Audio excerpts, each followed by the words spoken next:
Carolina Portela Fernández, yo soy residente de neurocirugía de la Universidad de Antioquia y hoy vamos a hablar de lesiones celares no adenomatosas.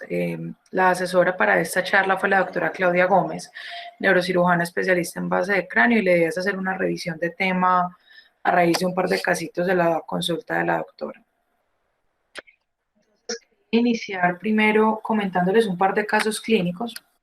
Como les digo, son de la cortesía de la doctora Gómez.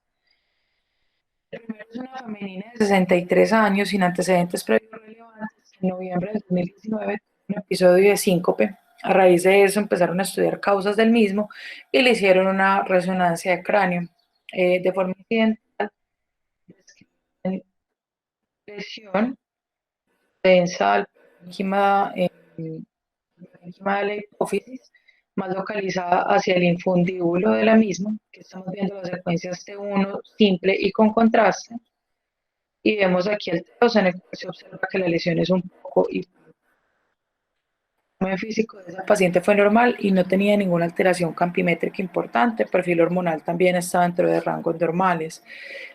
Quisiera saber si alguno de los presentes quizás se atrevería a pensar en un diagnóstico diferencial con esta imagen o, o quisiera preguntar algo más sobre este caso en particular.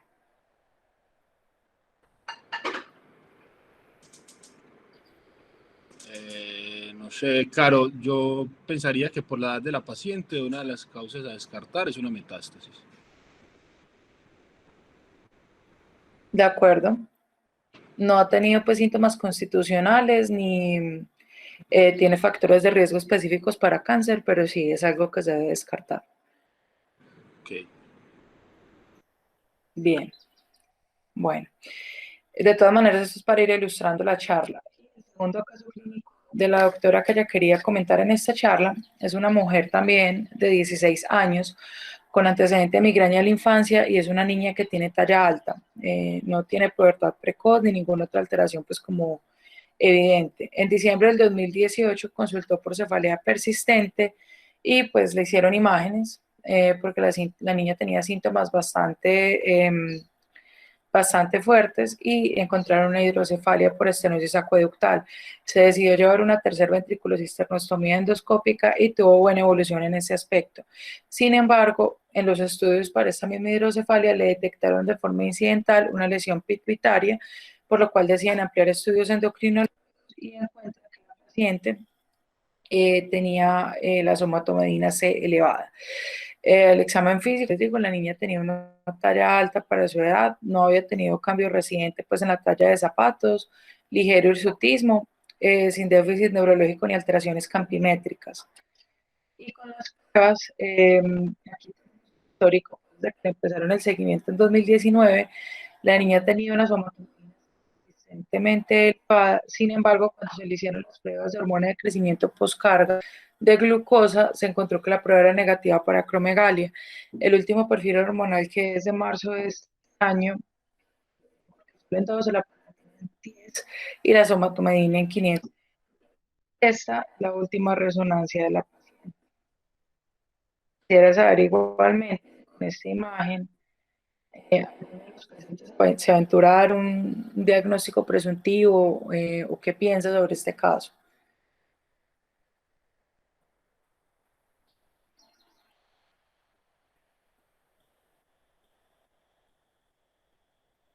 Bueno,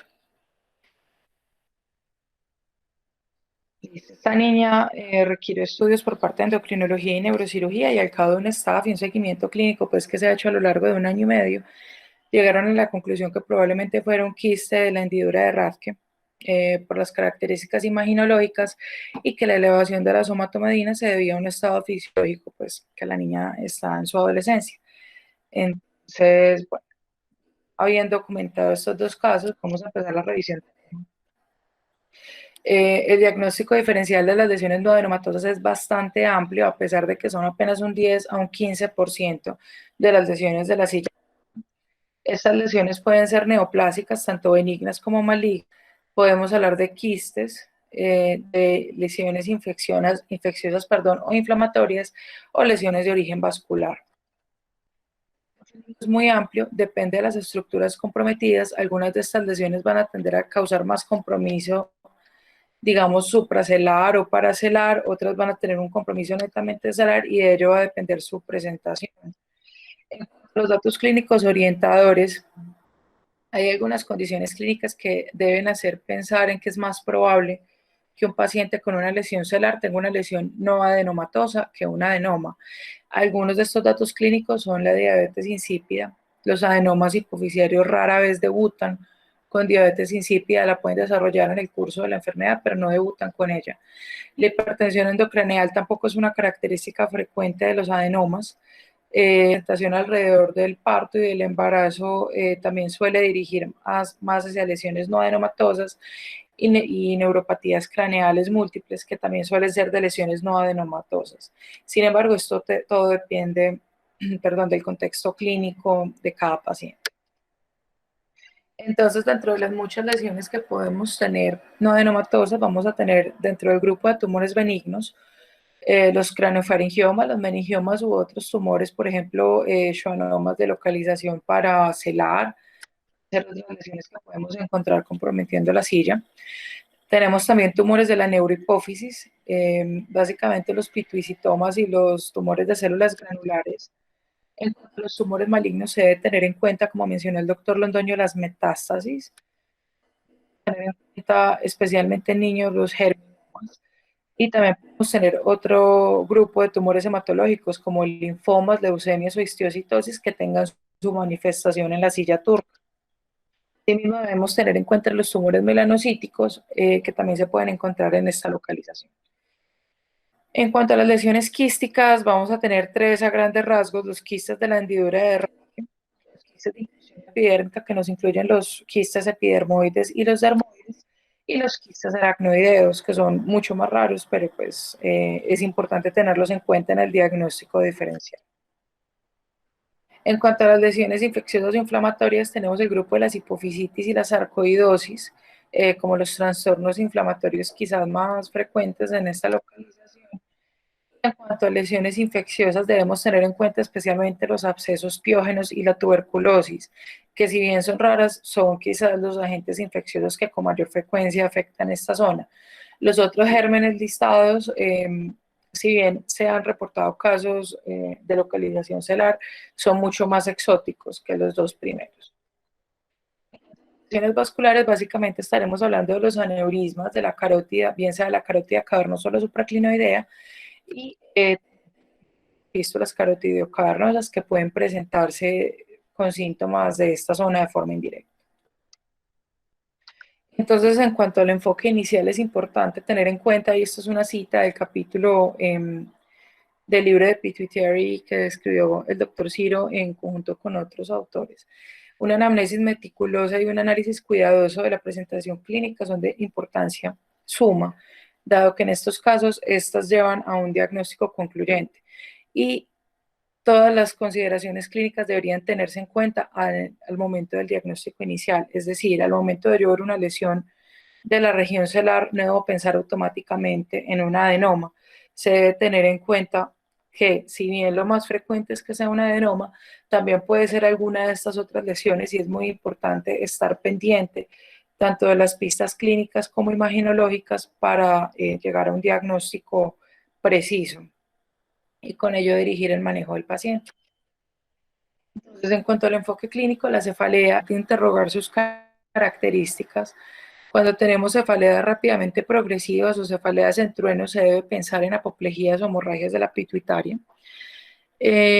Cuando es cefaleas desproporcionadas al tamaño de la lesión, debemos considerar con un poco más de frecuencia las lesiones no adenomatosas, especialmente metástasis y lesiones infecciosas, puesto que estas entidades comprometen no solo la silla turca, sino también las meninges y por ende pueden causar síntomas adicionales. También debemos tener en cuenta los síndromes febriles, el malestar general, como ítems para hacer sospechar causas infecciosas de compromiso. La hipertensión endocraneal, como mencioné inicialmente, es rara en los adenomas de hipófisis, por ende, en su presencia se debe pensar en diagnósticos alternos. Aquí también cobra importancia el examen físico la evaluación de si hay papiledema o no, como un signo indirecto de hipertensión endocraneana. Debemos tener en cuenta en cuanto a la oftalmoplegia y las neuropatías craneales, que la oftalmoplegia hace pensar más en apoplejía u otros diagnósticos alternos al adenoma, como por ejemplo compromiso metastásico o algunos compromisos inflamatorios de las meninges basales. Algo clásico, pero que no está de más recordarlo, las parálisis completas del tercer par craneano deben llevar a la búsqueda activa de un aneurisma de la comunicante posterior. Y en cuanto al compromiso del trigémino, en el contexto de una lesión celar, se debe descartar la malignidad, puesto que suele haber compromiso dural en las cercanías al quinto par. Esto puede causar compromiso doloroso en el territorio de este nervio. En cuanto al compromiso visual, la ceguera uni o bilateral sin defectos campimétricos previos debe hacer pensar en lesiones metastásicas o de rápido crecimiento. Vamos a que es un adenoma, pues una lesión que produzca maurosis sin defecto campimétrico previo. En cuanto a las alteraciones endocrinológicas, la diabetes insípida como presentación inicial debe hacer sospechar causas no adenomatosas. En los niños, en la población pediátrica, las lesiones más frecuentes van a ser los craneofaringiomas y las lesiones del tallo pituitario, así como los germinomas, mientras que en los adultos tendremos también los craneofaringiomas seguidos de los quistes de la hendidura de Rathke y lesiones de origen inflamatorio, maligno o metastásico. Otras alteraciones del perfil hormonal, especialmente de la hipófisis anterior, son variables, pero se deben buscar activamente para definir la necesidad de reposición hormonal. Pues como vamos a ver varias de las enfermedades que vamos a tratar a continuación, pues probablemente requerirán, un manejo médico o un manejo expectante de observación. Sin embargo, si hay déficit hormonales, estos deben ser repuestos para evitar morbilidad adicional en el paciente. En el momento de la presentación del hipopituitarismo, si tenemos un hipopituitarismo de inicio durante la gestación o en el puerperio, se debe sospechar una hipofisitis linfocítica y también se debe pensar en el síndrome de Sheehan como una causa de apoplejía pituitaria en las pacientes que se presenten con un cuadro clínico compatible. Adicionalmente, en los pacientes que estén tomando ipilimumab para manejo de melanomas o de carcinomas de células renales, se debe considerar la presencia de hipofisitis como un efecto colateral del medicamento ya reportado en la literatura. En cuanto a las imágenes, lo primero que recomiendan es identificar la silla turca y la hipófisis en sí, identificar también el brillo de la neurohipófisis, la distribución del parénquima pituitario. Pero era yo determinar en la lesión que estoy evaluando cuál es su epicentro, si el epicentro de la misma es en la silla turca en sí, si es supracelar o paracelar, puesto que esto me va a hacer pensar en algunas etiologías, y analizar el comportamiento de la lesión, especialmente en el T1, en la resonancia y con el contraste, y la tomografía es muy útil para valorar el compromiso óseo y si hay calcificaciones asociadas. Tenemos que cuando hay engrosamiento, este engrosamiento se puede dar por varias lesiones que pueden ir desde lesiones inflamatorias especialmente o infecciosas como tuberculomas o hipofisitis, y también está relacionada, por ejemplo, con amartomas u otras lesiones benignas de la hipófisis. En cuanto a la erosión ósea de la destrucción, debemos pensar tanto en lesiones infecciosas como malignas. Cuando tenemos esclerosis reactiva de la silla turca, se debe pensar en infecciones en afecciones inflamatorias o infecciosas crónicas. Cuando tenemos línea media, se debe pensar en el germinoma, puesto que este tumor puede tener un compromiso multicéntrico y puede presentarse con varios focos tumorales a lo largo de la línea media. Cuando tenemos edema a través de los tractos ópticos o del quiasma óptico, debemos pensar en lesiones inflamatorias o metastásicas, puesto que suelen tener un compromiso infiltrativo de la vía óptica. Las calcificaciones internacionales nos deben hacer pensar más en craneofaringiomas o en aneurismas carotídeos. El signo de la cola dural debe hacer pensar como en lesiones inflamatorias que sean durales, por ejemplo, tuberculosis, sarcoidosis. Cuando tenemos una lesión celular en ausencia de de ensanchamiento de la silla, debemos pensar en lesiones de rápido crecimiento como una lesión metastásica y también en el caso en el cual el diafragma celular esté constriñendo la lesión en forma de una mancuerna. Esto también nos indica un rápido crecimiento, puesto que no se logra remodelar bien el diafragma celular y por ende se deben pensar en lesiones de rápido crecimiento como lo son las metástasis. Aquí tenemos algunas lesiones supracelares y paracelares pues, comunes, los craneofaringiomas, los quistes de Rad, que también son relativamente frecuentes, los meningiomas, los germinomas, los gliomas de vía óptica. Los gliomas hipotalámicos también se pueden ver sobre todo en población pediátrica, las metástasis y los aneurismas. Menos frecuentes, como los quistes aracnoideos y otros tumores, así como infecciones. Las características en resonancia en la secuencia T1, hay que tener en cuenta el diagnóstico diferencial de las lesiones hiperintensas en T1. Dentro de estas podemos tener las apoplejías pituitarias, especialmente en su fase aguda, puesto que la sangre en su fase aguda y subaguda puede presentar hiperintensidad en T1. Los quistes de la hendidura de Rad que también pueden presentar hiperintensidad en T1. Esto va a ser dependiente del contenido del quiste. Cuando hay alto contenido proteico se presenta la hiperintensidad en T1. Sin embargo, esto no es constante. Los craneofaringiomas van a tener una hiperintensidad en T1 heterogénea que va a depender del contenido del quiste. Algo que ayuda a diferenciar estas lesiones de otras es las calcificaciones. En cuanto a los meningiomas, vamos a encontrar que hay hiperintensidad T1 en el sitio de inserción ósea. Con los cordomas, la hiperintensidad va a ser variable, igual que con los tumores condroides. Con los mucoceles, esta alteración del T1 va a ser intensa y homogénea, precisamente por el contenido proteináceo de la secreción mucoide que estos contienen. Con los abscesos, en cambio, esto va a ser más sutil hacia la periferia. La diferencia va a ser más en el realce de la cápsula con el contraste. Y en los quistes dermoides, sí es muy importante tener en cuenta la hiperintensidad en el T1 debido a la grasa en el interior del. Sin embargo, esto no se relaciona con un realce, pues con el medio de contraste. En cuanto a las lesiones aneurismáticas, las imágenes pueden ser heterogéneas, puesto que generalmente las lesiones aneurismáticas que nos hacen pensar en lesiones sólidas en esta localización son aneurismas grandes o gigantes y por ende pueden tener focos de trombosis en su interior o calcificaciones que hacen que sea una imagen heterogénea. Bueno, entonces ya revisando algunas de las lesiones en sí, las lesiones neoplásicas. En primer lugar tenemos el craneofaringioma. El craneofaringioma es quizás la lesión neoplásica más frecuente de este grupo de lesiones no adenomatosas. Esta es una lesión de origen epitelial que se origina a partir del conducto craneofaríngeo. Es una lesión que histológicamente es benigna, pero tiene un comportamiento localmente agresivo y tiene dos subtipos histológicos grandes. Los craneofaringiomas adamantinomatosos, que son la variación más común y que generalmente van a tener un componente quístico, y las lesiones papilares, que son más frecuentes en adultos y no suelen tener calcificaciones ni quistes asociados.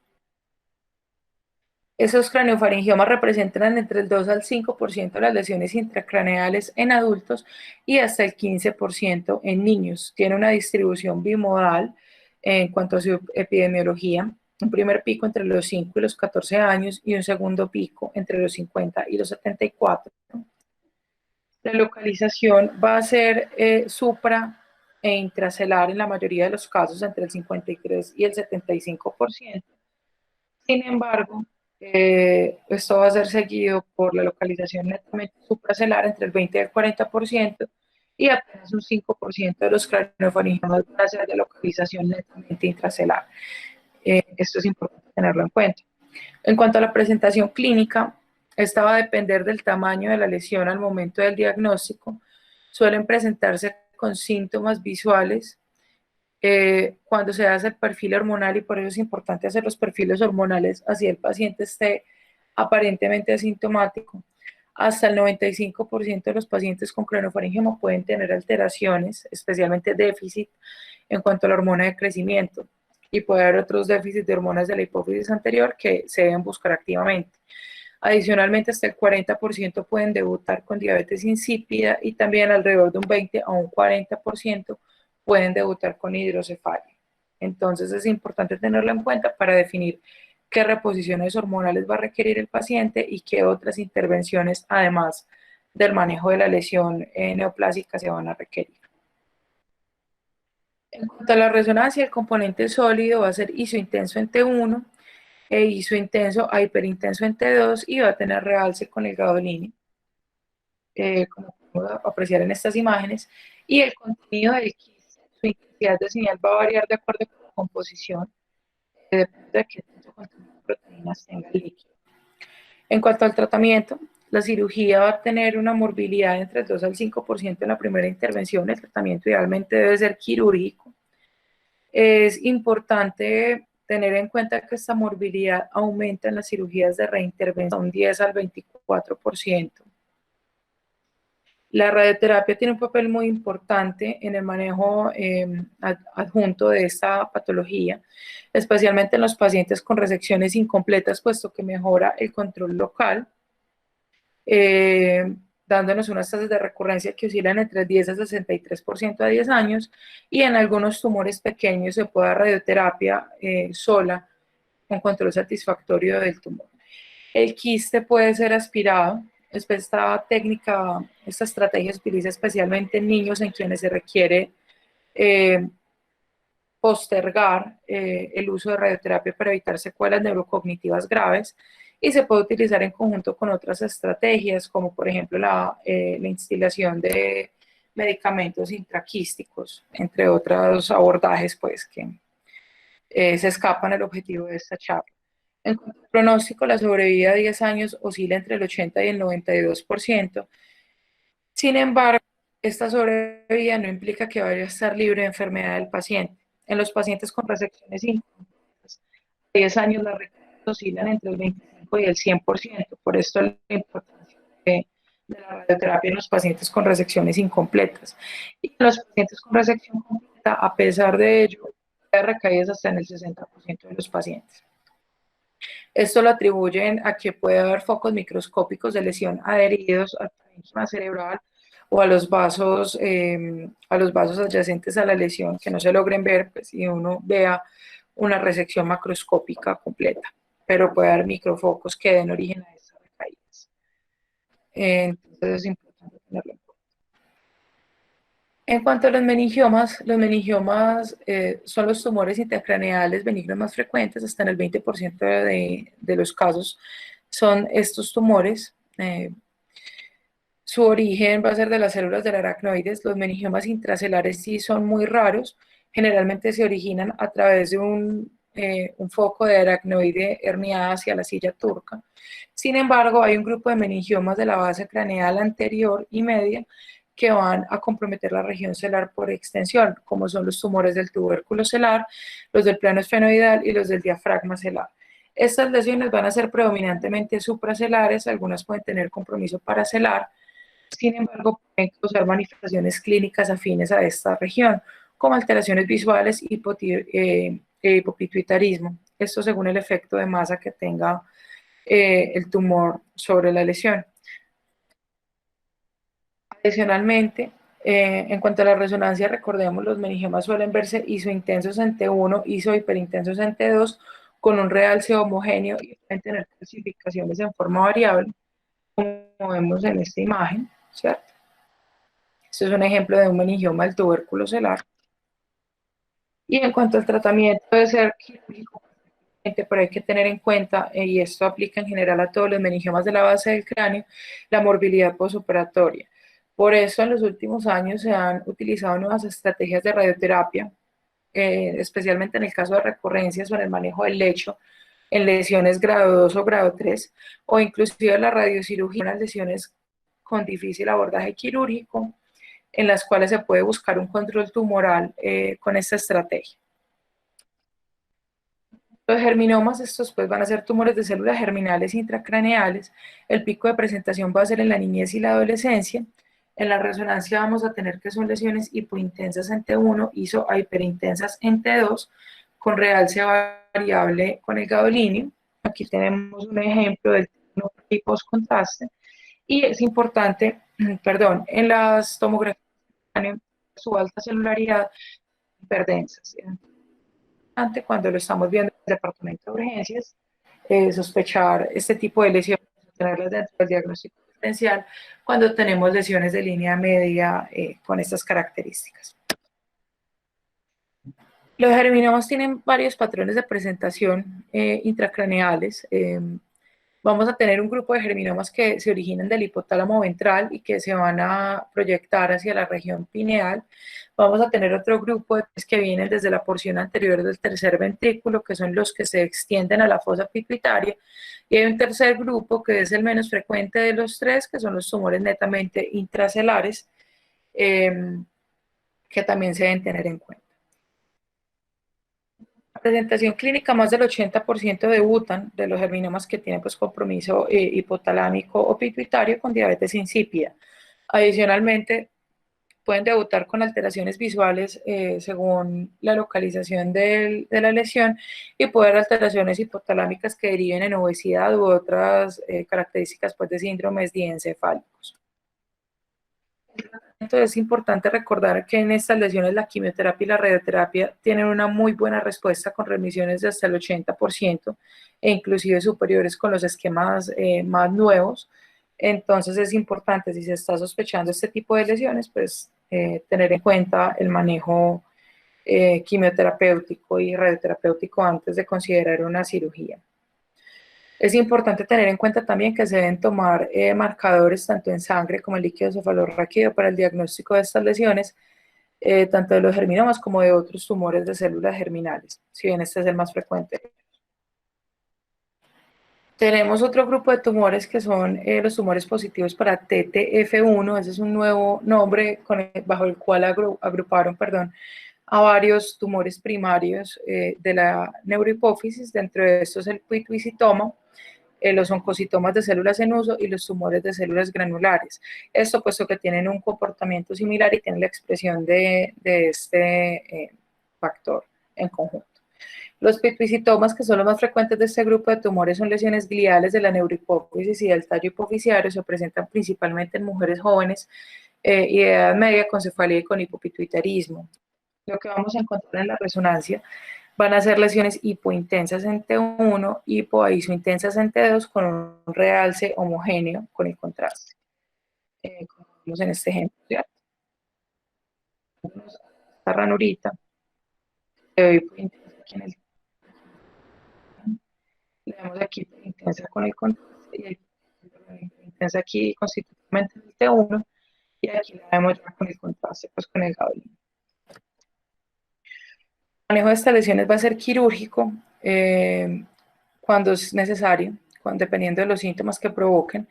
Es importante tener en cuenta que estas lesiones son hipervasculares, por ende el sangrado en el transoperatorio es importante tenerlo controlado y se puede hablar de curación de estos tumores cuando se logra una resección completa de los mismos. Las metástasis, estas van a ser lesiones de rápido crecimiento con importante destrucción ósea adyacente.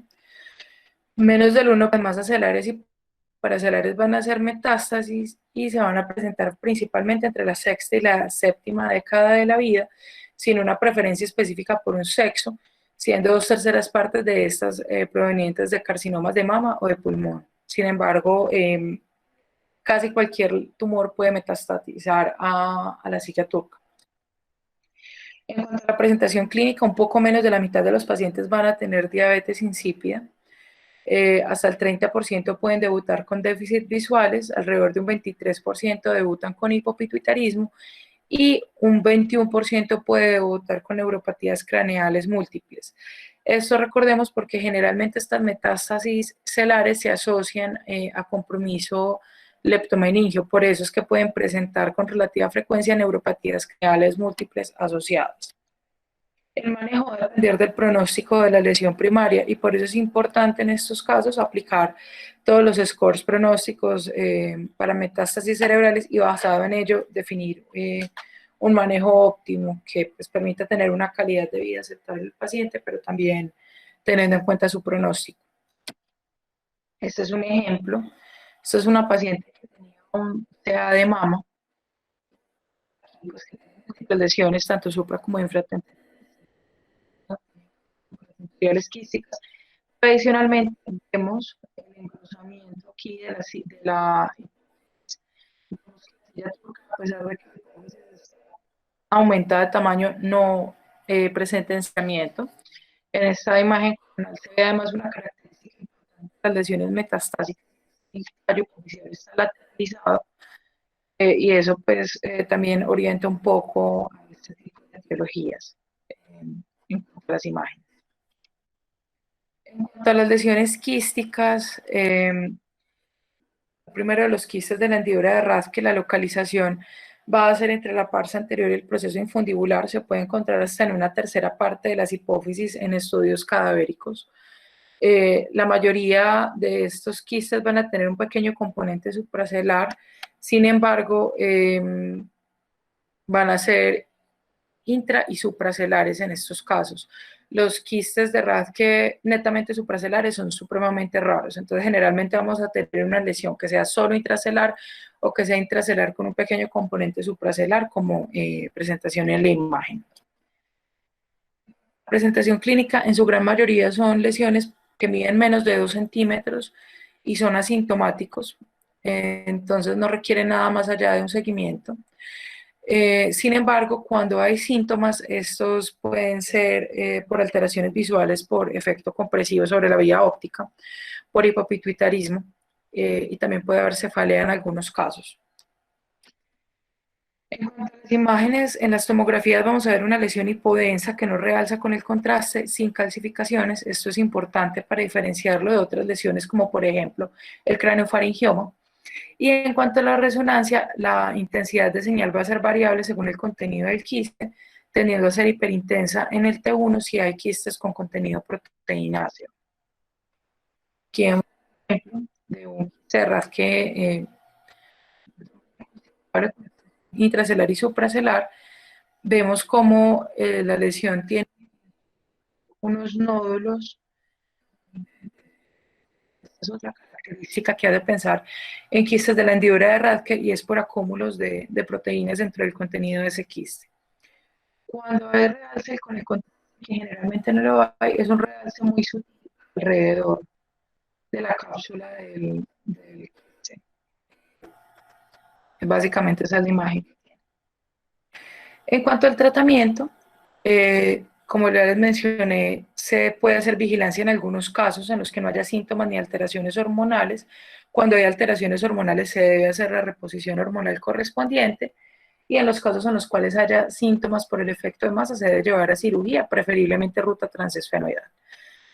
Es importante tener en cuenta que parte de las lesiones recurren, entonces es importante mantener el operatorio para ver si la lesión reaparece. Los quistes, ya hay y requiere reposición hormonal, esto generalmente no mejora con la cirugía, entonces la reposición hormonal se debe continuar en el operatorio. Los quistes epidermoides y dermoides, esto resulta de inclusión de restos epidérmicos durante el cierre del tubo neural. Los quistes epidermoides van a contener queratina y van a tener un epitelio estratificado en su pared, mientras que los quistes dermoides adicionalmente van a tener anejos cutáneos, lo cual va a dar algunas características diferentes en la imagen. La resonancia del epidermoide tiende a ser isohiperintensa en T1 y en T2, no realzan con el gadolinio y restringen con la difusión, mientras que los dermoides van a tener también un T1 hiperintenso, que también tienen este contenido de queratina. Sin embargo, su intensidad de señal en el T2 va a ser variable, precisamente por lo que existen estos anejos cutáneos que dan cierta variabilidad a la intensidad de señal y tampoco van a realzar con el gadolinio. A diferencia del epidermoide, no presenta una restricción a la difusión. En cuanto al tratamiento de estas lesiones de cirugía, hay que tener en cuenta el riesgo de meningitis química en caso de ruptura. Esto es más prominente con los quistes dermoides. Sin embargo, los epidermoides también causan una meningitis química importante. Por ende, se debe tratar de tener en cuenta esto en el planeamiento de la cirugía para evitar que se derrame el contenido del quiste al espacio subaracnoideo para evitar esta irritación. Tenemos un ejemplo de un quiste dermoide, ¿cierto? Les estaba comentando que es una lesión. Uno tiene una heterogeneidad en la intensidad de señal en su pedacito y intenso, que es lo que hizo pensar más en un epidermoide en esta localización, además de la difusión, pues que no la muestran en estas láminas, pero sí la mencionan en el artículo. En cuanto a las lesiones inflamatorias infecciosas vasculares, las inflamatorias, tenemos las primarias. Estas van a ser un grupo de afectaciones que se realizan por infiltración inflamatoria difusa o focal de la hipófisis. Estas pueden ser linfocíticas, que es el infiltrado más común. Se suele pensar que tiene un origen autoinmune, puesto que se relaciona con otras enfermedades autoinmunes como la tiroiditis de Hashimoto, y también al final del embarazo o en el puerperio. También tenemos una variedad granulomatosa, que algunos la consideran parte del espectro de la linfocítica, puesto que se pueden encontrar infiltrados mixtos también, y las xantomatosas, que generalmente son secundarias a la ruptura de quistes o apoplejías pituitarias, que resultan pues con un infiltrado de macrófagos en la glándula. En la resonancia vamos a observar un crecimiento simétrico de la hipófisis y vamos a ver que se altera la hiperintensidad fisiológica de la neurohipófisis en el T1. El tratamiento de esto van a ser esteroides, especialmente en la linfocítica. Hay un riesgo considerable de recaída en el caso de desmonte del esteroide. Esto se debe manejar en conjunto con endocrinología. Y en los casos en los que hay un efecto de masa significativo sobre la vida visual, se puede considerar el tratamiento quirúrgico. Sin embargo, esto es muy escaso. Generalmente con el manejo antiinflamatorio tiene más que suficiente. La sarcoidosis, esta es una enfermedad inflamatoria crónica granulomatosa. Debuta con diabetes insípida hasta en una tercera parte de los casos. También pueden presentar hipogonadismo y otras alteraciones endocrinas, pero estas van a ser menos frecuentes. La resonancia va a tener alteración en el brillo de la neurohipófisis, así como en las hipofisitis, y vamos a tener que la lesión en sí va a ser isointensa en T1 con realce con el gadolinio, además del compromiso en la glándula conductora, inflamatorias, compromiso meningio alrededor y en la base del cráneo adyacente. El tratamiento también va a ser con esteroides, en la gran mayoría de los casos. Generalmente se va a presentar con otros signos de sarcoidosis en otros sitios, por ende no, pues rara vez se termina requiriendo biopsia, pero ocasionalmente cuando no hay evidencia de enfermedad en otros sitios, se requiere biopsia para establecer el diagnóstico. En cuanto a las infecciosas, los abscesos piógenos van a ser raros, siendo menos del 1% de las patologías pituitarias y menos del 0.3% de las indicaciones de cirugía de la región celar. De estos abscesos piógenos van a ser primarios 2/3 partes de ellos. Esto quiere decir sin antecedente de cirugía, ni tumores ni otras lesiones en las cuales se pudiese sembrar el germen, mientras que tenemos una tercera parte secundaria y más o menos la mitad de los pacientes van a debutar con diabetes insípida. En la resonancia tiene una apariencia muy similar a la de otros abscesos cerebrales, hipoisointensa en T1, hiperintensa en T2 con restricción a la difusión y captación del gadolinio en la periferia del absceso. El cultivo va a permitir el diagnóstico etiológico más o menos en la mitad de los casos. Los gérmenes más frecuentes van a ser cocos gram positivos, pero también puede haber infecciones polimicrobianas o inclusive fúngicas. En ocasiones toca dirigir el tratamiento según la sospecha del foco primario de la infección, puesto que estos generalmente son por diseminación hematógena, precisamente por lo que el rendimiento de los cultivos no es tan bueno. El tratamiento pues consiste en el drenaje quirúrgico de la colección purulenta y se dan antibióticos hasta por 6 semanas. Con este abordaje la mortalidad está por debajo del 10%. Sin embargo, la mortalidad puede ser mucho mayor en los casos en los que hay meningitis oscilando entre el 30 y el 50%, o en los casos en los que el tratamiento se demora o no logra ser adecuado, porque se confunde esta enfermedad, perdón, con otras entidades pues, de la región. En cuanto a la tuberculosis, el compromiso del sistema nervioso hoy en día es mucho más raro que en otras épocas. Más o menos un 4% de los casos de los pacientes con tuberculosis debutan con lesiones en el sistema nervioso central hoy en día. Los tuberculomas pituitarios en sí son bastante raros. Cuando están presentes, debutan con cefalea y alteraciones visuales. En la resonancia, así como en otras entidades inflamatorias crónicas, se puede ver engrosamiento del tallo pituitario y de las meninges de la base del cráneo. Y el tratamiento pues va a ser con antituberculosos. Ocasionalmente, si el efecto de masa es muy grande, que eso cada vez es menos frecuente, pueden requerir manejo quirúrgico para descomprimir la vía óptica. Pero en términos generales el tratamiento es con antituberculosos. Aquí tenemos un ejemplo del absceso piógeno. Entonces vemos aquí estas son uno contrastadas, ¿sí? Vemos que la lesión en su interior es hipointerna en lo que van a ser la cápsula del absceso. Este es un tuberculoma pituitario. La captación del contraste puede ser variable, meninges de la base del cráneo, como estaba mencionando, encontrar el engrosamiento del y en ocasiones, si bien ese no es el caso, podemos encontrar signos de vasculitis en las carótidas o en las cerebrales medias también, como parte de la manifestación de la tuberculosis en el sistema nervioso. Las lesiones vasculares las más frecuentes son los aneurismas intracelares.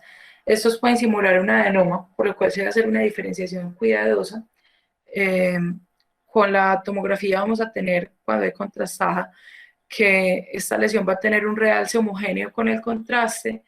En la resonancia vamos a ver adicionalmente un vacío de flujo en el eco gradiente y en las secuencias de T2 que hace ver la lesión de un color oscuro, y en las paredes la intensidad de señal va a ser variable dependiendo de si hay trombocalcificaciones u otras alteraciones en la señal.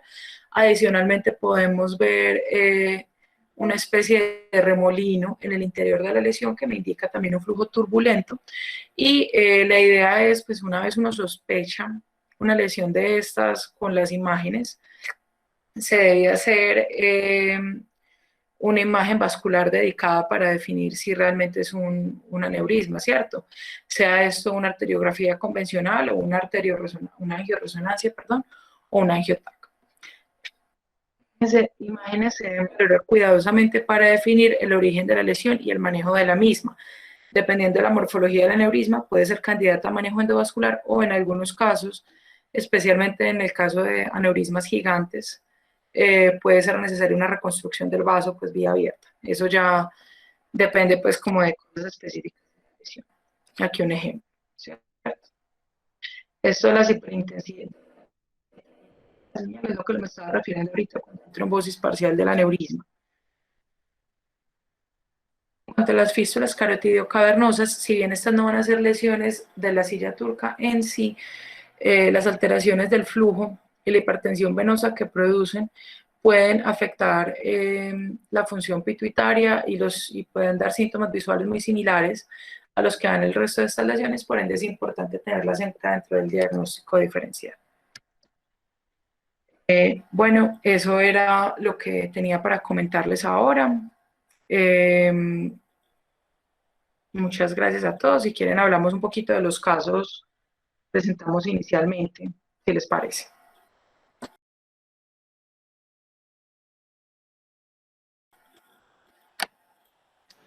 Sí, dale, Caro, mostrar los casos.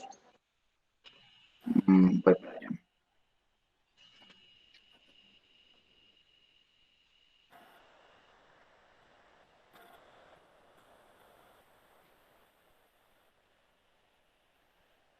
María Carolina,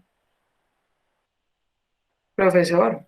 eh, Sí, que muy bueno que muestren el caso, yo estoy de acuerdo, porque es que cuando tú preguntas, muestras 3 imágenes, y preguntan, a ver, ¿cuál puede ser el diagnóstico? Pues, ¿quién se puede arriesgar ahí a meter la pata?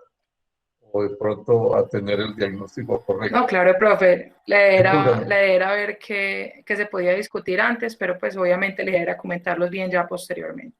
Yo creo que sería bueno que en algunas reuniones se tuviera, que le dijera a otras personas, bueno, usted va a participar, estos son los estudios y prepare alguna intervención muy corta. Pero sí, bueno, que muestren los casos y yo creo que esta patología que es tan rara, que uno dice, eso no es muy interesante, uno puede pensar eso, pues no, es muy interesante porque de pronto se presenta un caso y es mejor estar alerta sobre todos esos diagnósticos diferenciales que mencionaste. Bueno, Profe, ahora sí gracias. ya.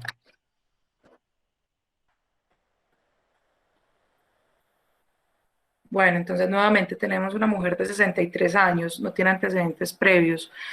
En noviembre del 2019 se le pidió una resonancia por síncope. En esa resonancia le encontraron esta lesión incidental, lesiones no, en el pulmonar. Eh, Básicamente es esta lesión, es de una intensidad muy similar a la localización del tallo. Aquí la vemos como capta con el contraste y aquí vemos como es un poco más en comparación con el resto del tallo pituitario. Eh, Quisiera saber qué piensan de pronto, qué se les puede parecer.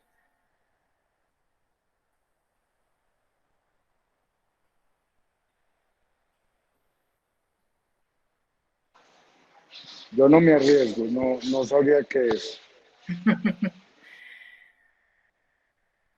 Bueno, en realidad estas lesiones son muy raras. La clave Carolina, yo, está en la similitud. ¿puede ser un amartoma o no? Sí, claro, para eso iba yo. Ah, bueno, siquiera ahí. Sí, Usted sabe mucho. son muy raros, pero es típica la imagen. Exacto. Entonces, recordemos que los amartomas suelen tener una intensidad pituitarios como los de la hipófisis, los del el hipotálamo, perdón, que quizás lo mencionar más. Una señal muy similar a la del parénquima, con el contraste bastante significativo. La diferencia grande quizás la hipointensidad en la secuencia T2. Entonces es importante tenerlo en cuenta, esa diferencia pequeña en la imagen, pues esta lesión en realidad no requiere ningún manejo específico, más allá de hacer seguimiento para ver que el perfil hormonal continúe bien y pues que la lesión no tenga un crecimiento exagerado, puesto que algunos eh, tienen como hipótesis el crecimiento de estas lesiones como causa de hipopituitarismo. No sé si alguno tenga algún comentario adicional sobre este caso, quiere saber algo más. Como mencioné inicialmente, pues hubo búsqueda activa de lesión maligna y no se encontró nada como que sugiriera enfermedad maligna en otro sitio del cuerpo. Solamente esto, María Carolina, supón que esa lesión fuera más grande, que no tuviera síntomas. ¿Tú serías partidaria de hacer una cirugía o de observarla? Profe, dependiendo del tamaño y de si tiene síntomas visuales o no y el perfil hormonal está bien, yo creería que se puede observar. Sí. Sí, A menos porque que sea quién un sabe crecimiento, pues, cuánto o sea, que tiempo, esta lesión pequeña creciera. ¿Cómo? ¿Perdón? no, que quién sabe cuánto tiempo hubo o existió esa lesión sin dar síntomas y de pronto el neurocirujano la encuentra y dice, no, bueno, vamos a operarla antes de que de síntomas. Me parece que tan, hacer tratamiento profiláctico no sería bueno. Algunos dicen, no, si está No, pequeña, quizás, mejor saquémosla de todas maneras. sí, igual hay que tener en cuenta los riesgos de la cirugía versus los riesgos pues, de una enfermedad de esas que en términos generales se mantiene estable en el tiempo. Entonces yo creería que la mayoría, pues, digamos, de los casos el balance se va a ir a una intervención. No sé si alguno de los asistentes piensa algo diferente. Totalmente de acuerdo, Carito. Doctora Carolina, buenos días. Sí, Sí, creo que el doctor Zorro, ¿cierto? días. Sí, doctora, Buenos días, ¿cómo está? el diagnóstico es amartoma hipotalámico. No, una amartoma del tallo hipofisiario. Una amartoma del tallo Está en el tallo, sí. está en el tallo hipofisiario. Sí, son extremadamente raros, ¿no? Es muy pequeño, es una cosita muy pequeñita, Bueno, extremadamente raro, señor. Es un caso curioso, Sí, pues no.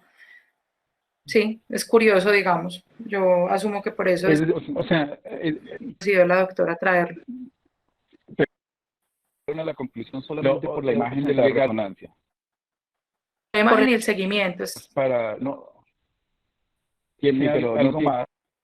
O sea, ¿qué pensaría de hacerle, por ejemplo, una espectroscopía o alguna otra imagen para afinar más el diagnóstico? Doctor, no tengo disponible la primera imagen. Sé que esta es la segunda imagen de resonancia que se le hizo.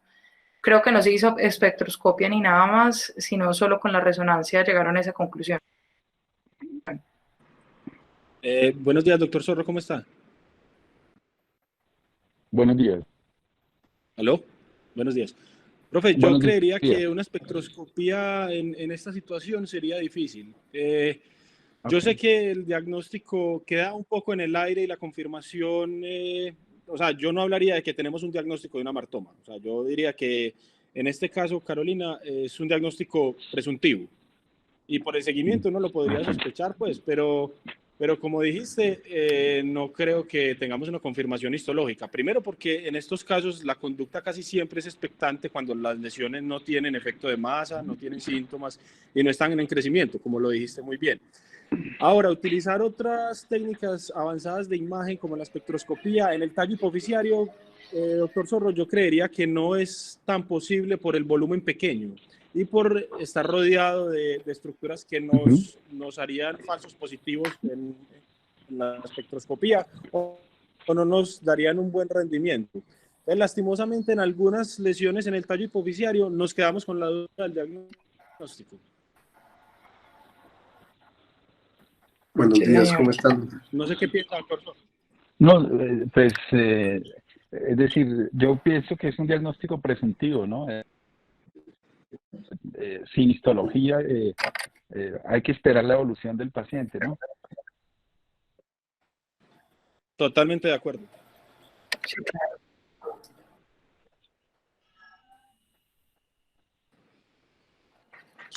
Bueno, buenos días, Edgar Ordóñez, ¿cómo están de Bogotá? Quería preguntarles, digamos, en ese caso puntual que están mostrando, ¿qué validez podría tener, por ejemplo, una biopsia? Pues tratando de preservar cualquier tejido pituitario, pero es que, bueno, para poder descartar otras enfermedades, por ejemplo, inflamatorias, o pensar en una sarcoidosis que genere, por ejemplo, un aumento en el tamaño del tejido hipofisiario del tallo. Doctor, como les estaba comentando ahorita, esta resonancia hace parte de un seguimiento. Esta señora, la resonancia inicial fue en noviembre del 2019 y se le hizo otra resonancia en febrero de este año, si no estoy mal, precisamente para ver si la lesión había progresado en algún, pues, digamos, en algún aspecto, si había alguna alteración del tamaño adicional pues del tallo, algún compromiso adicional de la dura madre, algo diferente, y no se encontró progresión. Y la señora pues sintomáticamente ha estado también estable. Entonces... De acuerdo. Buenos días, doctor Ordóñez, ¿cómo está?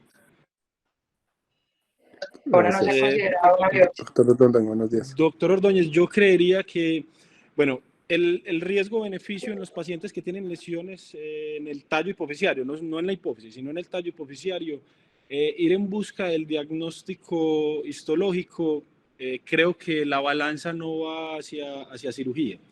Y es porque el tallo hipofisiario es una estructura muy sensible desde el punto de vista quirúrgico. Uno muchas veces con lesiones muy pequeñas tiene síndromes bastante incómodos para el paciente. Yo creería, pues si es una cirugía abierta, que es el problema. O sea, cuando nosotros tenemos lesiones en otras partes, pues podemos acudir a una biopsia estereotáctica o algunas formas de biopsia un poco menos invasivas. Pero en este caso, ni siquiera la opción transesfenoidal es una buena opción. Tendría que ir a hacer una biopsia abierta y hay que balancear muy bien el riesgo-beneficio de una intervención en ese nivel. Yo creería que si uno tiene una duda de una sarcoidosis, a pesar de lo que dijo Carolina pues ahorita, de que hay pacientes que tienen sarcoidosis solamente con síntomas del sistema nervioso central, uno lo primero que hace es lo mismo que hicieron con la metástasis, es ir a buscar los diagnósticos de sarcoidosis y los signos de sarcoidosis en otras partes del cuerpo, antes de hacerle cualquier cosa. Y si uno sospecha de sarcoidosis, yo creo que lo primero sería el seguimiento. No sé usted qué opina. Sí, no, quisiera saber cómo, digamos, si el enfoque es para no pensar únicamente en una martoma, de pronto buscar otros estudios, precisamente iba a eso, porque finalmente, pues, en unas enfermedades tan raras como estas, pues, yo también, personalmente, también les hacemos únicamente seguimiento, de hecho, a todas las lesiones, no solamente estas, sino a todas las lesiones de la región celular y supracelular, a menos de que no tenga un deterioro inclusive visual, porque la mayoría de los síntomas endocrinos pues se pueden manejar clínicamente, pero usualmente dejamos únicamente para cuando hay un deterioro visual, cirugía para estos pacientes. Personalmente nunca he hecho una biopsia, pero estoy de acuerdo, no sé, de pronto sería más factible si no tuviera que llegar a hacer una biopsia, hacerle un abordaje supraciliar, un quijol en ese punto que es más fácil, se alcanza a ver bien el tallo, pero tal vez en este, no sé si valga la pena únicamente hacerle una resonancia de control, sino de pronto hacer otros estudios, ¿cierto? De pronto hacer por lo menos una radiografía de tórax, para no descartar que sea de pronto una lesión de origen inflamatorio, ¿no? Hacer una BCG de PCR. Totalmente de acuerdo. Sí, totalmente de acuerdo. Sí. Ir a buscarle los hallazgos pulmonares de una sarcoidosis o de una tuberculosis. Pero meterse en una biopsia, yo estoy de acuerdo con usted. Yo nunca he hecho una biopsia de un tallo hipofisiario. O sea, solamente porque nunca la he hecho. De acuerdo, de acuerdo. Muchas gracias. Bueno. Y el segundo caso, Carolina. A las 8 de la mañana se nos va a acabar el tiempo. Bueno, profe, listo. Segundo caso, entonces. Femenina, 16 años, antecedente de migraña en la infancia. Es una niña de talla alta. Ella consultó en diciembre del 2018 por cefalea. Le hicieron una tomografía, después una resonancia, en la que encontraron una hidrocefalia por estenosis del acueducto. En esa época se llevó a una endoscopia, a una ventriculostomía endoscópica para manejo de la hidrocefalia con buena evolución clínica. En esos estudios iniciales de la hidrocefalia se encontró que tenía una lesión hipofisiaria, por lo que deciden ampliarle estudios endocrinológicos, sospechando que la niña tenga una acromegalia por lo de la talla, ¿cierto? Al examen físico más reciente, la niña pues sí tiene una talla por encima del promedio para su edad, más de 3 desviaciones estándar, no ha tenido cambios recientes en la talla de zapatos, ha estado estable pues como la talla de los zapatos los últimos 2-3 años, con un poco de hirsutismo, pero sin déficit neurológico ni alteraciones campimétricas, ni ningún otro hallazgo pues positivo al examen físico. Las pruebas se encontró desde octubre del 2019 que se le empezaron a hacer los estudios hormonales, una elevación sostenida de la somatomedina C. Adicionalmente, pues a raíz de esto se le empezaron a hacer los demás exámenes del perfil hormonal sin encontrar otras alteraciones en otras hormonas fuera de la somatomedina. A raíz de ello se le midió una hormona de crecimiento poscarga de glucosa, un estudio inicial del año pasado, pero que no cumplía como los estándares técnicos, por eso no lo traje, y se hizo una segunda medición poscarga de hormona de crecimiento este año, encontrándose pues valores dentro de los rangos normales esperados pues digamos para la edad sin dar un resultado positivo para acromegalia. El último perfil hormonal es de marzo de este año, que además tiene el cortisol en 12, la prolactina en 10 y la somatomedina estaba en 500 después de haberla tenido cerca de 700 en algunas mediciones previas. Y la imagen,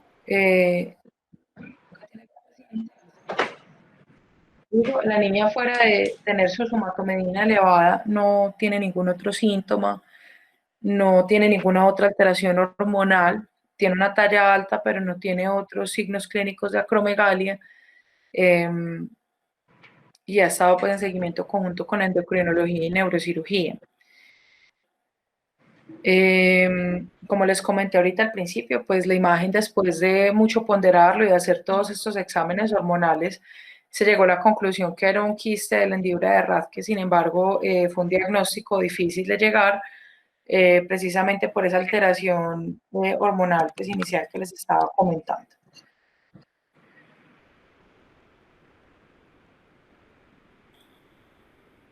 Y bueno, no sé si hay algún otro comentario al respecto. Disculpa, ¿puedes poner otra vez los hormonas? Aunque no... Sí. Sí, adelante, doctor. Bueno, disculpen otra vez.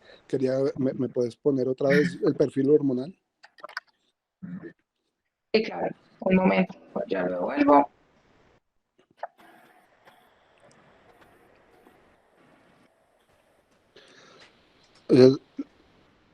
Perfecto, muchas gracias. No, con mucho gusto.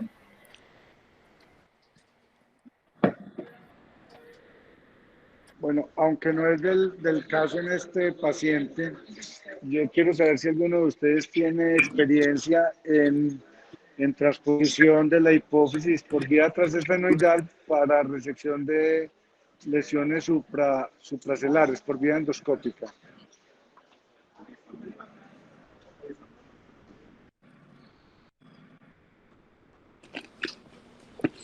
No sé qué opina el doctor Zorro. En un par de ocasiones hemos hecho, lo que hacemos es, cuando si tienen una extensión por encima de la hipófisis, a veces lo que hemos hecho, dependiendo de si está por delante o por detrás de la hipófisis, es simplemente manipular el tejido de la glándula y desplazarlo, sea lateralmente o si por ejemplo es por encima de la hipófisis yéndose hacia el tallo, pero está por posterior, lo que hacemos es fresar más el piso de la silla, levantar la hipófisis, hacer como una aplexia transitoria y entrar a la lesión, al tumor.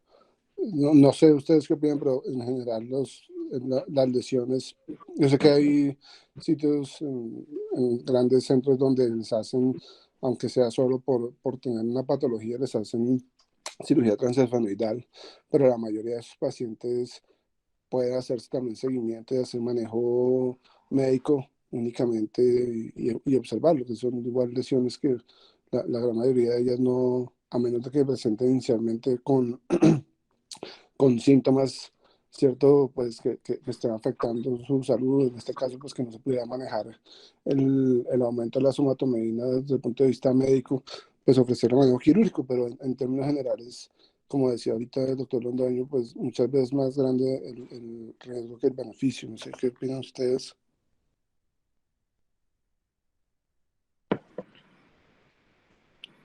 Buenos días, doctor Zorro. Totalmente de acuerdo. Los quistes de Rad, que son lesiones principalmente de comportamiento muy benigno y la mayoría de ellas incidentales. O sea, se encuentran en pacientes que le estamos buscando cualquier otra cosa, les mandan resonancia por migraña, cualquier otra situación. Y la mayoría no son sintomáticas y no requieren manejo. Solamente tendríamos que hacerle manejo cuando los pacientes tienen síntomas, generalmente por efecto de más. Y en cuanto a la hormona de crecimiento, yo diría claro que es de difícil, pues la hormona de crecimiento no, porque la hormona de crecimiento le salió normal, pero la somatotropina C elevada hay que textualizarla en que la paciente es una paciente adolescente. En los pacientes adolescentes, la interpretación de la somatotropina C es un poquito más difícil. En esos momentos usted tiene que estar muy acompañado del endocrinólogo y tiene que hacer un muy buen seguimiento antes de tomar una decisión de que la paciente tiene una acromegalia. Eso es lo segundo. Y en cuanto a la transposición de hipófisis, yo creería que si usted, y es una cosa como muy personal, si usted en algún momento piensa hacer una transposición de hipófisis, piense primero en abordajes alternativos. Es decir, si usted piensa que está por detrás de la hipófisis y le va a tocar hacer una transposición de hipófisis, piense en un presigmoideo, piense en un subtemporal, piense en lo que sea, porque en realidad la transposición de hipófisis es muy mórbida. Yo estoy de acuerdo con el doctor Zorro. Si usted puede abordar, ya sea por encima de la hipófisis o por detrás de la hipófisis, extendiendo el abordaje, es decir, si usted se va a ir por encima de la hipófisis, le hace un abordaje, un transplanum o un transmoidal, o sea, lo aumenta hacia adelante para poder tener una visión más superior de la hipófisis, y si está por detrás, usted fresa más el clivus, se va al receso pues esfenoclivar y lo intenta por allá. Pero si piensa en transposición de hipófisis y definitivamente no le da la extensión de los abordajes, yo diría que es mejor pensar en otros abordajes, así sea transcraneales. Ok, corrección al doctor Daniel. Quien hizo el comentario fue el doctor Edgar Ordóñez. Ah, bueno, perdón, disculpe. Pero sí, me gusta pues ese comentario porque realmente yo no tengo experiencia con la transposición de hipófisis, me parece difícil y quería saber pues qué tanta experiencia tenían ustedes. ¿Alguien más tiene otro comentario? Yo le agradezco mucho al doctor Ordóñez y la idea es que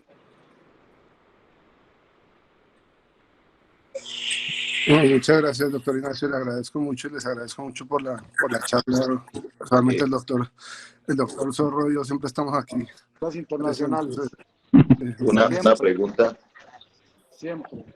Ojalá algún día ustedes nos dieran un tema y ustedes nos ayudan con la exposición para que esto se vuelva realmente un escenario nacional.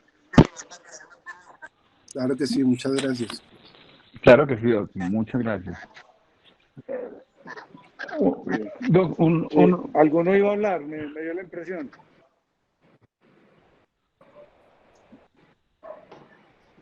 Último comentario. ¿Puedo hacer un último comentario? Claro que sí. Bueno, la exposición buenísima y reafianza más uno de los principios que tengo para manejar esta zona es nosotros podemos hacer radiocirugía en otras zonas del cerebro sin necesidad de biopsia. Por ejemplo, uno puede manejar melitiomas, puede manejar chonomas, puede manejar otro tipo de patologías en otras zonas diferentes del cerebro.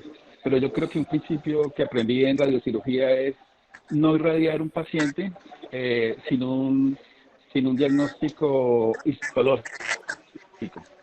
¿Por qué? Por la exposición de la doctora, porque en esa zona puede haber una patología muy variable y desde el punto de vista radioquirúrgico el tratamiento es totalmente diferente, ¿sí? Sin histopatología uno podría terminar irradiando una lesión inflamatoria o una lesión infecciosa. Y el segundo concepto que tengo para manejar esta zona, ante la menor duda, ante la menor sospecha de una lesión vascular, hay que hacer una angiografía, como decía ella, o un angiotac, porque hacer una cirugía por vía transepenoidal de una lesión vascular es mortal para el paciente. Muchas gracias. Muchas gracias, completamente de doctor, acuerdo. ¿comentarios pueden? Sí, claro.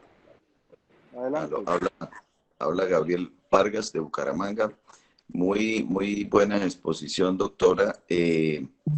Con respecto a estas lesiones en las que está incluida la hipófisis, revisando la literatura de las personas que promovieron en algún momento movilizar la hipófisis para ciertas lesiones de la región celular, definitivamente es una maniobra que tiene una morbilidad importante y, como dicen ustedes, tratar de no hacer esas maniobras es lo ideal. Pero en ocasiones, a pesar de que uno hace abordajes extendidos, se encuentra con la necesidad, por ejemplo, de craneofaringiomas y cosas de esas, de mover la glándula. No es tan mórbido como podría parecer, y muchas veces esa es una maniobra posible y se puede preservar la función de la hipófisis y todo esto a pesar de la movilización de la glándula. Muy buenos casos de los amartoma que presentó. En general son lesiones que se pueden diagnosticar solo con las imágenes, como los pusieron ahí, no es necesario una biopsia. Y los quistes de la bolsa de Rathke se los encuentra uno ocasionalmente y digamos que en ocasiones hemos operado por indicaciones no tan claras de cefalea persistente o síntomas que no son tan claros, y los pacientes tienen una buena evolución cuando se operan este tipo de lesiones.